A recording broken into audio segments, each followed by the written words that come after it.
আসসালামু আলাইকুম। প্রিয় দর্শক, অন্য মঞ্চের আলোচনায় আপনাদের সকলকে আমন্ত্রণ জানাচ্ছি। আজ আমাদের সঙ্গে আমন্ত্রিত অতিথি হিসেবে আছেন যারা একবার গণতন্ত্রের স্বাদ পেয়েছে, সেই লোকটা কি এখন রাজতন্ত্র মেনে নেবে? মেনে নেবে না। আজ না হোক কাল মানুষ প্রতিবাদ করবে।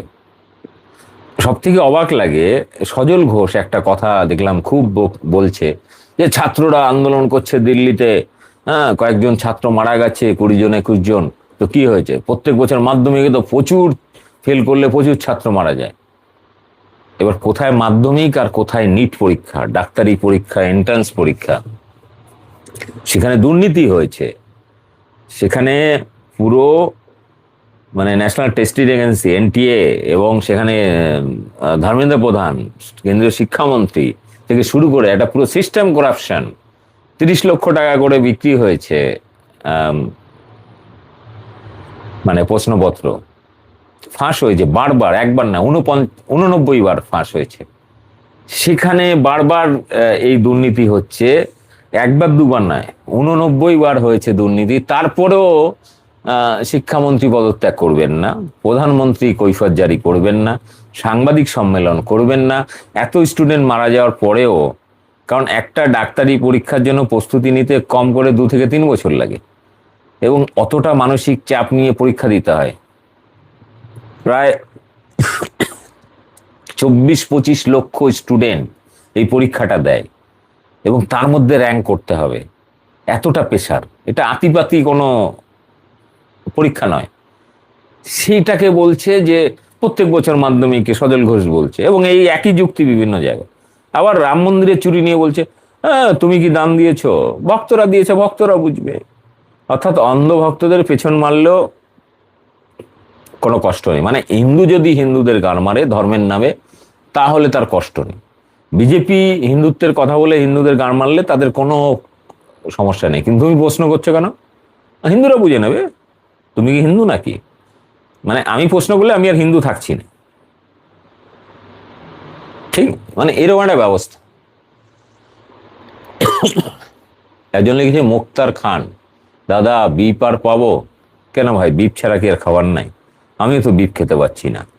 হ্যাঁ, এখনো দোকান পাওয়া যায়, বিভিন্ন জায়গায় পাওয়া যায়, এবং সেগুলো তোমার যারা লিগ্যাল পিলখানা রয়েছে সেখান থেকে যেগুলো এক্সপোর্ট ইম্পোর্ট হয়, বিভিন্ন দোকানে সাপ্লাই হয়, সেগুলো রয়েছে, চাপ নেই, পাওয়া যায়। এমনি লোকালে যেগুলো দোকানপাট আগে কেটে কেটে ঝুলিয়ে বিক্রি হতো, সেগুলো কিছু কিছু যাদের লাইসেন্স নেই তাদের সমস্যা হচ্ছে। যাই হোক, আর সেকেন্ড হচ্ছে যে আজকের মমতা ব্যানার্জির এই সভা নিয়ে আপনার কি মত? অবশ্যই কমেন্ট বক্সে জানাবেন। আর এরপরে কবে লাইভে আসবে জানি না, তবে ভিডিও প্রতিদিন থাকছে। আমি ভয়েস ওভার দিচ্ছি, ভয়েস ওভার দিয়ে বিভিন্ন একদম খুব গুরুত্বপূর্ণ কিছু খবর টবরগুলো আপনাদেরকে শেয়ার করছি। আর দ্বিতীয়ত হচ্ছে, আমার চ্যানেলে যারা পুরনো দর্শক রয়েছেন তাদের কাছে অনুরোধ, হ্যাঁ কিছু ডোনেশন পাঠান। চ্যানেলের ডোনেশনে বা ওই জয়েন বাটনে গিয়ে পাঠাবেন না, ফালতু টাকা ইউটিউব খেয়ে নেয়। পাঠালে আমার ওই 9333131313 এই নাম্বারে ফোনপে করতে পারেন, ওটাই সব থেকে সেফ। তাহলে পয়সাটা পুরোটা পাবো। নাহলে আপনি যদি জয়েন বাটনে গিয়ে বা চ্যানেলের সাপোর্ট বাটনে গিয়ে ক্লিক করে পয়সা পাঠান, ওখানে 90% কেটেই নেয় ইউটিউব, বেকার ওখানে পয়সা দেওয়া। যাই হোক, এবারে যেটা হচ্ছে যে আজকের পরে যেটা হতে চলেছে বাংলায়, সেটা হচ্ছে এতদিন ধরে গদি মিডিয়া যে প্রচারটা করছিল যে মমতা ব্যানার্জি ফেইন্স, তৃণমূল কংগ্রেস শেষ, এটা কিন্তু কিছু বলতে পারছে না এখন গদি মিডিয়া। আজকের আরো মজার ব্যাপার হচ্ছে, গদি মিডিয়া এখানে যে কটা গেছিল, সম্ভবত এবিপি আনন্দ বাদে রিপাবলিককে, জি 24 ঘন্টা, আরো কয়েকটা চ্যানেলকে রীতিমতো ঝেঁটিয়ে তাড়িয়েছে। ওখানে তৃণমূল কংগ্রেস যারা সমর্থক এবং কর্মীরা রীতিমতো ঝেঁটিয়ে তাড়িয়েছে। তার কয়েকটা ভিডিও আপনাদের দেখিয়েছি, ঘিসতে দেয়নি। যা ছিল আমাদের মতো কিছু ডিজিটাল মিডিয়া ছিল আর কিছু অন্যান্য চ্যানেল ছিল যারা মোটামুটি নিউট্রাল ব্যালেন্সে খবর করে, কিন্তু সরাসরি বিজেপির যারা দালালি করে এবং চ্যানেলগুলোকে ঠেঙিয়ে ওখান দিয়ে তাড়িয়েছে। তবে আজকের পর থেকে যেটা হবে, যে আজকে যারা ভয় ভয় আসেননি বা এতদিন বিজেপির প্রেসারে দমবন্ধ পরিবেশ ছিলেন, নিজেকে হঠাৎ করে বিজেপির সাথে একটু গা হেলাহেলি করে পিঠ বাঁচানোর চেষ্টা করছিলেন, তারাও কিন্তু আস্তে আস্তে বুঝতে পারছে ভয়টা কিন্তু অনেকটা আজকের পরে কেটেছে। আজকে ভয়টা কিন্তু অনেকটা কেটেছে এবং মমতা ব্যানার্জি যেটা বলেছেন সেটা যদি করেন, আগামী কয়েক মাসের মধ্যে জেলায় জেলায় যদি এরকম জমায়েত হতে থাকে, তাহলে আগামী 2-4 মাসের মধ্যে পশ্চিমবাংলার পরিস্থিতি পাল্টে যাবে এবং কোথাও বিজেপির এই লুম্পেন বাহিনী হাতে গোনা কয়েকটা লোক গিয়ে কাউকে ডিম ছোড়া, কারোর বাড়ি থেকে একটু হামলা করা, এর সাহস পাবে না, উল্টে ঠেঙানি খেয়ে যাবে। আমি বলছি মোটামুটি এই ধরনের লুম্পেন কালচার ভারতবর্ষে অন্য কোনো রাজ্যে হয় না, এবং পশ্চিমবাংলায় বিজেপি যে লুম্পেন কালচার চালু করেছে সেটা তৃণমূল কোনোদিন করেনি। সিপিএম এর সময় অল্প কিছু ছিল, কিন্তু চাপা সন্ত্রাস ছিল, কিন্তু তৃণমূলের মধ্যে এই ধরনের লুম্পেন কাজে কাউকে ডিম থেরাপি দেওয়া, কারোর বিরুদ্ধে গিয়ে অকারণে হামলা করা, কারোর রাস্তায় গিয়ে তাকে হেনস্থা করা, মারধর করা, ওপেন রোডে পুলিশের সামনে হেনস্থা করা, এরকম সাহস অবশ্য তৃণমূলের লোকেরা দেখায়নি এর আগে, আমি দেখিনি, অন্তত দেখিনি। এখানে পুলিশের সামনে পুলিশগুলো গান্ডুর মতো দাঁড়িয়ে আছে, কেন্দ্রীয় বাহিনী গান্ডুর মতো দাঁড়িয়ে আছে, তাদের সামনে একজনকে হেনস্থা করছে, মারছে, ডিম থেরাপি দিচ্ছে, দাঁড়িয়ে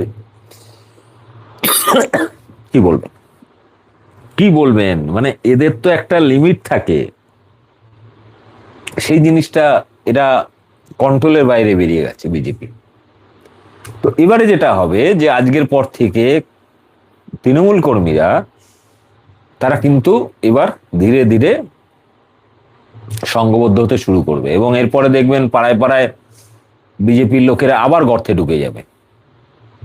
যতই তারা রাজ্যে ক্ষমতায় থাকুক, কেন্দ্রে ক্ষমতায় থাকুক, কিন্তু মানুষ জোটবদ্ধ হলে, আপনাদের আমি বিজেপি শাসিত বহু রাজ্যের খবর দেখিয়েছি এর আগে, আপনাদের মনে আছে গত ইলেকশনেও বিহারে তো বিজেপি ক্ষমতায় ছিল, উত্তরপ্রদেশে বিজেপি ক্ষমতায় আছে, কিন্তু গত ইলেকশনে বিজেপির লোকেরা যখন ভোট প্রচারে গেছিল, সেখানে বিভিন্ন গ্রামের নোটিশ বোর্ড লাগিয়ে দিয়েছিল যে এই গ্রামে বিজেপি প্রচার করতে ঢুকতে পারবে না। কোথাও কোথাও ঢুকেছে, সেখানে বিজেপি নেতাদের মহিলারা, এলাকার লোকেরা রীতিমতো তাড়া করেছে, গাড়ি ভাঙচুর করে দিয়েছে যে আমরা ভোট দেবো না ভাই, আর আমাদের এলাকায় তুমি বিজেপি ঢুকবে না, অন্য গ্রামে কি করো, আমাদের গ্রামে বিজেপি ঢুকবে না।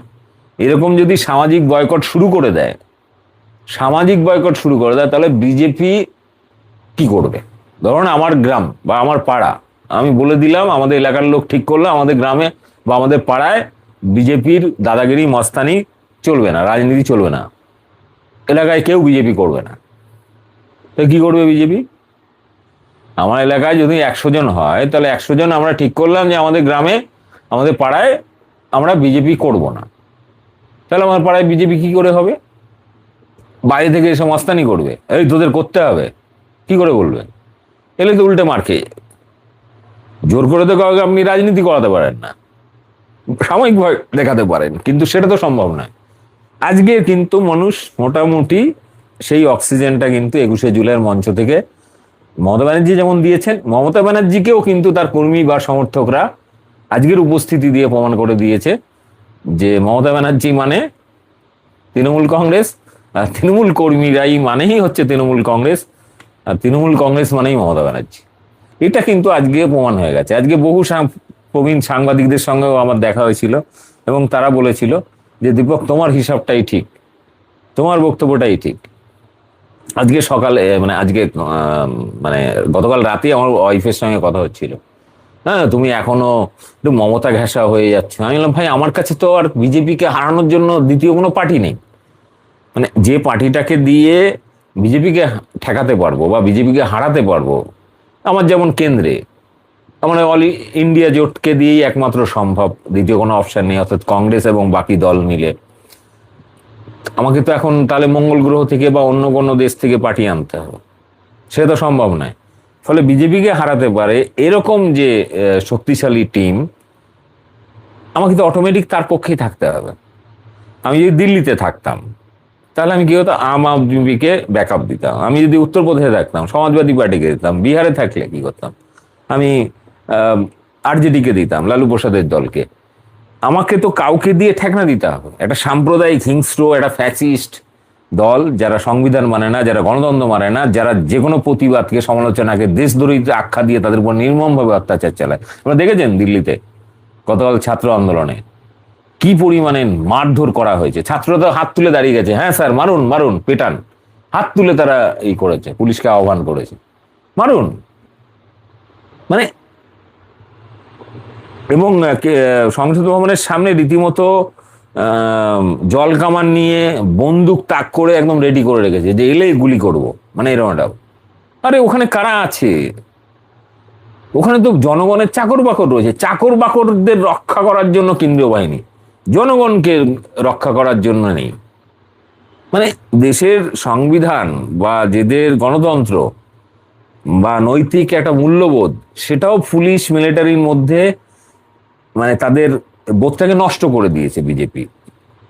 যে সে কার পক্ষ নেবে, নেতামন্ত্রীর পক্ষ বা চাকর বাকরের পক্ষ নেবে না জনগণের পক্ষ নেবে, মানে এরকম একটা জায়গায় চলে গেছে। এই কারণে আমি পুলিশ মিলিটারি সত্যি বলছি, আমার ফ্যামিলি থেকে অনেকেই, আমার নিজের বাবাও বিয়ের পরেও পুলিশের একবার চাকরির অফার এসেছিল, কিন্তু আমার ফ্যামিলির সবাই বারণ করেছিল, আর যাই করো, ফুটপাতে দোকানদারি করো বা সবজি বিক্রি করো, চাষবাস করো, ঠিক আছে, কিন্তু পুলিশের চাকরি তুমি করো না। আমাদের ফ্যামিলিতে পুলিশের চাকরি করেনি, এরকম বহু জায়গা। কারণ পুলিশের চাকরিতে কি হয়, জনগণের প্রতি দায়বদ্ধতা তাদের থাকে না, নেতাদের প্রতি দায়বদ্ধতা দেখায়। নেতা দুর্নীতি করলেও তারা তাকে সাপোর্ট করে, গার্ড করে। জনগণ প্রতিবাদ করলে তাকে লাঠি করে, সেই দুর্নীতির বিরোধিতা করলে তাদের লাঠি মারে, গুলি করে। ফলে এরকম চাকরি করার থেকে তো মানে অন্য কিছু করা ভালো, অন্তত সম্মানের সাথে। যাই হোক, বিষয়টা হচ্ছে এরকম, এই কারণে আমি ছোটবেলা থেকে পুলিশ, উকিল, পলিটিক্যাল রাজনৈতিক নেতা, বিশেষ করে ধর্মীয় রাজনীতি যারা করে তাদেরকে আমি পছন্দ করতাম না, এখনো করি না। কিন্তু হ্যাঁ, ব্যতিক্রম আছে, পুলিশের মধ্যেও ভালো মানুষ আছেন, উকিলদের মধ্যেও ভালো মানুষ আছেন, কিন্তু তারা ব্যতিক্রম, সংখ্যায় খুব কম।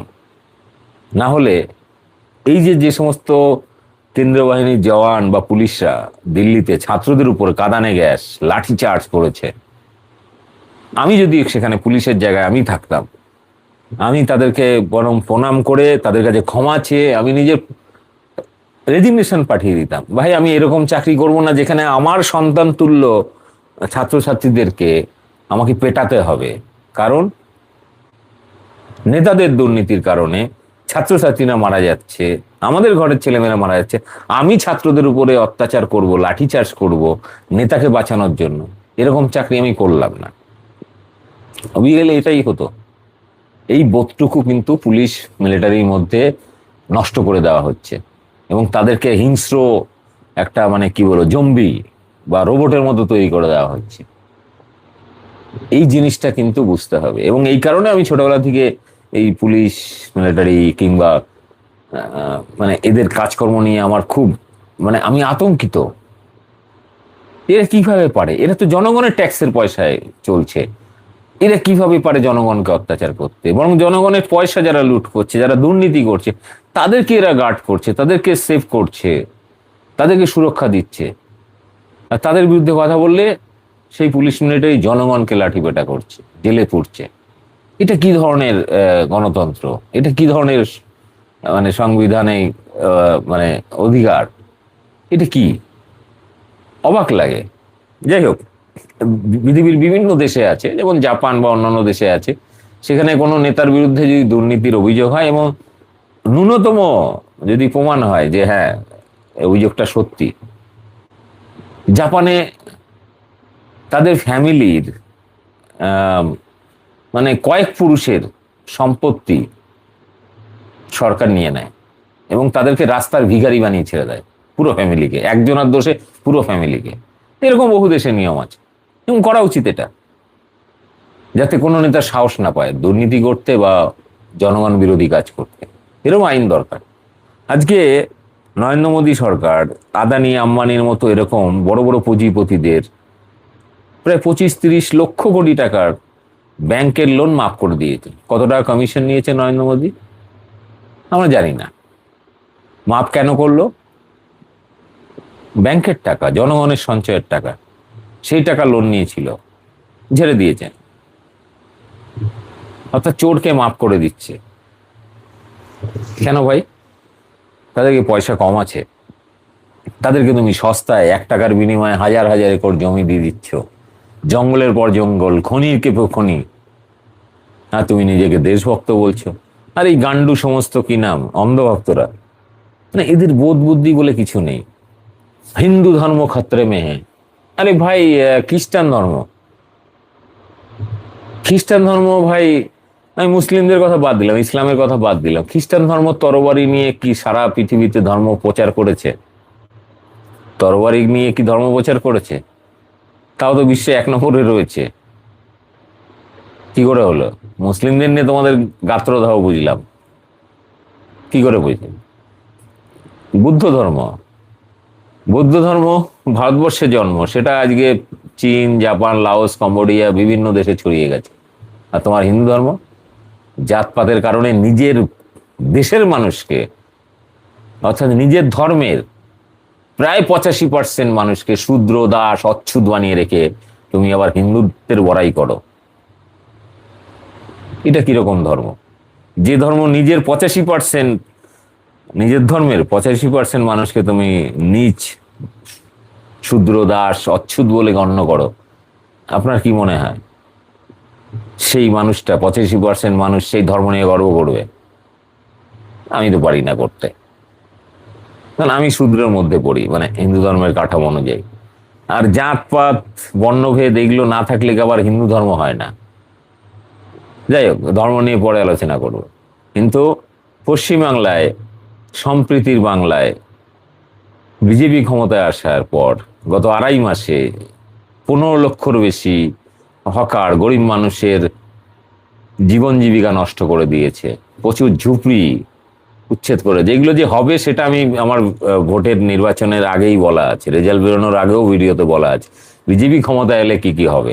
ইভেন রেজাল্ট বেরোনোর পরের দিন লাইভে, সম্ভবত রেজাল্ট বেরিয়েছে 4 তারিখ রাতেও বলেছিলাম যে এরপরে বিজেপি কি কি কাজ করবে বাংলায়, হকার উচ্ছেদ থেকে শুরু করে ধাপে ধাপে কি করবে সব বলা আছে, ওই ভিডিওটা দেখে নেবেন। তো বিষয়টা হচ্ছে যে এই বিজেপিকে যারা হিন্দু ধর্মের রক্ষক ইত্যাদি বলছেন, ভাবছেন, আপনার কি মনে হয়? আপনার রুজি রোজগার বন্ধ করে দিল, তাতে আপনি হিন্দুরা খতরে মে, মানে এই লাস্ট 2.5 মাসে যত হকার উচ্ছেদ হয়েছে তার 90%-এর বেশি হচ্ছে হিন্দু। যত বস্তি উচ্ছেদ হয়েছে 90%-এর বেশি হিন্দু, ঠিক আছে? যা ধর্ষণ হয়েছে তার মধ্যে বেশিরভাগটাই হিন্দু, 1-2 বাচ্চা বাদ দিয়ে বাকি সবই হিন্দু। যত ধর্ষণ করেছে যারা ধর্ষক, তাদের মধ্যে অধিকাংশ হিন্দু ধর্ষক। এবং বিজেপি, তারপরেও যদি আপনি বিজেপিকে ভাবেন যে বিজেপি হিন্দুদের রক্ষক, মানে মুখে, আমি ধরুন একটা মন্দির তৈরি করেছি, আমি দীপক ব্যাপারী, আমি একটা মন্দির তৈরি করলাম এবং মন্দিরে তৈরি করে সেখানে বড় বাক্স রেখে দিলাম, আপনারা এলেন ভক্তিভরে সেখানে টাকা দান করছেন, আর পুরো টাকা আমি ঝেড়ে দিচ্ছি। বা আমি যাদেরকে মন্দিরে দেখার দায়িত্বে রেখেছিলাম টাকা তারা চুরি করে দিচ্ছে। এটা তো এক ধরনের ব্যবসা, কিন্তু আপনি সেটাকে ধর্ম ভাবছেন, আপনি সেটাকে ধর্ম ভাবছেন। ফলে যারা বিজেপিকে হিন্দুত্বের ঠিকাদার ভাবছেন, বরং বিজেপি ভারতবর্ষে সব থেকে যদি হিন্দু ধর্মের বা হিন্দুদের, আমি হিন্দু ধর্মের কথা বাদ দিন, হিন্দুদের যদি ক্ষতি করে থাকে সব থেকে বেশি, সেটা বিজেপি RSS। ভারতবর্ষের ইতিহাসে মোগলরা বা অন্য ব্রিটিশরা কেউ হিন্দুদের এত ক্ষতি করেনি। ইতিহাস ঘেটে দেখিয়ে দিন আমায়, আমি মেনে নেব। যাই হোক, যাই হোক,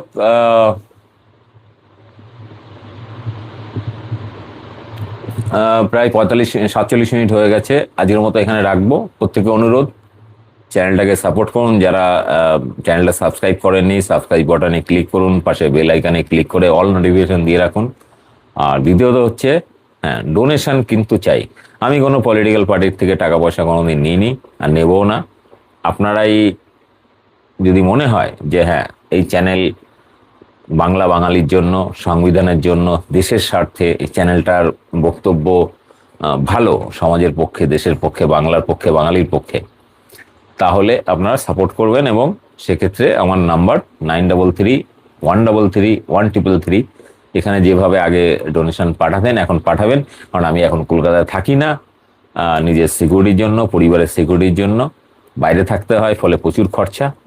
তো আপনাদের কাছে আশা করছি সাহায্য করবেন। আর হ্যাঁ, ভিডিওগুলো বেশি বেশি করে শেয়ার করবেন। মানে আপনারা কি করেন, গদি মিডিয়া মিথ্যা খবর দেখায়, সেগুলো বেশি শেয়ার হয়, প্রচুর ভাইরাল করে দেয় বিজেপি RSS এর আইটি সেল এরা। কিন্তু ভালো খবরগুলো বা তাদের এই নোংরামি ফাঁস করা হচ্ছে, এইরকম ভিডিওগুলো কিন্তু আপনারা শেয়ার করেন না। দেখেন ভালো লেগেছে, লাইক করলেন, কমেন্ট করলেন, শেয়ার করেন না। আরে শেয়ার, নিচে শেয়ার অপশনে একটা অ্যারো চিহ্ন আছে, ওটা ক্লিক করবেন, বিভিন্ন হোয়াটসঅ্যাপ গ্রুপে, ফেসবুকে, এখানে ওখানে জাস্ট শেয়ার করে দেবেন, কয়েক সেকেন্ডের ব্যাপার করে দেবেন। তাতে কি হয়, আপনার হয়তো 10 সেকেন্ড 15 সেকেন্ড সময় লাগে, তার বেশি লাগে না। তো এটা করে দিন, তাহলে কি হবে যে এই বিজেপির যে নোংরামি, বিজেপি আইটি সেলের নোংরামি, অন্ধভক্তদের নোংরামি, বা এই যে নোংরামি চলছে দেশে, অশান্ত পরিবেশ, একটা নোংরা এবং হিংস্র পরিবেশ চলছে, মানুষের জীবন জীবিকা, আপনার মনে হয় যে এই যে আজকে বস্তি এলাকা হকারগুলোর মধ্যে আমি দেখেছি ভোটের আগে দোকানের সামনে জয় শ্রীরামের ঝান্ডা লাগানো, বস্তিতে জয় শ্রীরাম বা বিজেপির ঝান্ডা লাগানো। আমি তখন বারবার বলছিলাম, লাগিয়েছিস ভাই, এই যে আবির মেখা খেলাখেলি করছিস, আমি তোকে বলছি বিজেপি ক্ষমতা এলে আগে তোদেরকে উচ্ছেদ করবে, তোদের এই দোকান ভাঙবে, তোদের এই বস্তি ভাঙবে। এবং সেটাই হয়েছে, আমি যা যা বলেছিলাম সেটা মিলেছে এবং আগামী দিনেও মিলবে। যাই হোক, সবাই ভালো থাকবেন, শুভরাত্রি আজকের মতো, এবং লড়াই জারি থাকবে। আর মোটামুটি কয়েকদিনের মধ্যে আবার একটা বড় টপিক আছে, সেটা নিয়ে লাইভে আসবো, প্রত্যেকের ভালো লাগবে। হ্যাঁ, 2-1 দিনের মধ্যে আসছি আবার একটা লাইভে, বড় লাইভ নিয়ে, এবং সেটা দিনের বেলায়। একটা বড় ঘটনা ঘটতে চলেছে, তো সেটা নিয়ে লাইভে আসবো। বলে প্রত্যেকে নজর রাখুন, বং নিউজ লাইভ। আর আমার নাম দীপক ব্যাপারী, অনেকে হয়তো লাইভ দেখেন, অনেকে আমি নাম বলি না, আমার নাম দীপক ব্যাপারী, ঠিক আছে।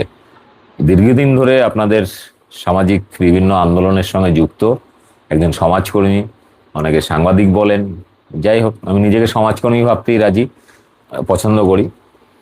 ফলে সাপোর্ট করুন, পাশে থাকুন, আর লড়াই চলবে। জয় বাংলা।